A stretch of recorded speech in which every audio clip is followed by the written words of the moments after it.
Hi, Terry here. After last night's video, I was thinking, and I realized there were a couple things that I forgot to bring up that I wanted to mention. In finding a good therapist, one of the things is I want to tell you places that you can look. So there's goodtherapy.com and there's also psychologytoday.com, where you can go on both those websites and type in your zip code and what insurance you have and find out what therapists have that insurance and who works near you. You can even type in what type of therapy, EMDR, CBT, IFS, the different types of therapies that are out there. You can type that, you can mark that, and then and find a therapist based upon that or based upon what you need. So depression, anxiety, personality disorders, grief, loss, things like that. So I wanted to let you know that that's another way that you can help to fine-tune the options that are out there. You're always welcome to go on your insurance and look under there. And it's important to look under there to make sure that your therapist takes insurance, but also to type their name in to make sure under your coverage, even though they take that insurance, that they are covered. I've had that happen where I take somebody's insurance, but for whatever reason under their contract, I am not one of their therapists. And I don't know that. I don't get that list of everything. I just know what I'm paneled with, and I give that information. So it's important to double check and to type the therapist's name in and things like that to make sure that they are covered. The other is to kind of know what your deductibles are and things like that, so you know what you're paying for therapy.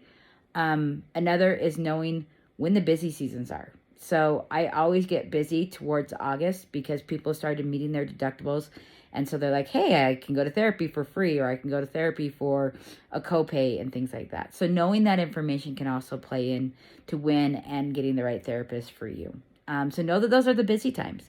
And you might get a wait list or have to call back because they don't have an opening at that time. Another thing that's really important is to look up the therapist under the type of therapy that they might be certified in. So if they are certified in emotional focused therapy, they have emotional focused therapy webpage, and on that there's always a therapist search that you can do. Andrea, which is EMDR, they have a webpage, emdria.org. Again, you can type in therapist search based upon zip code, and you can see me or other therapists in your area and things like that. You can also learn about themselves on my Psychology Today webpage. There's a little bio. I probably should update it a little bit.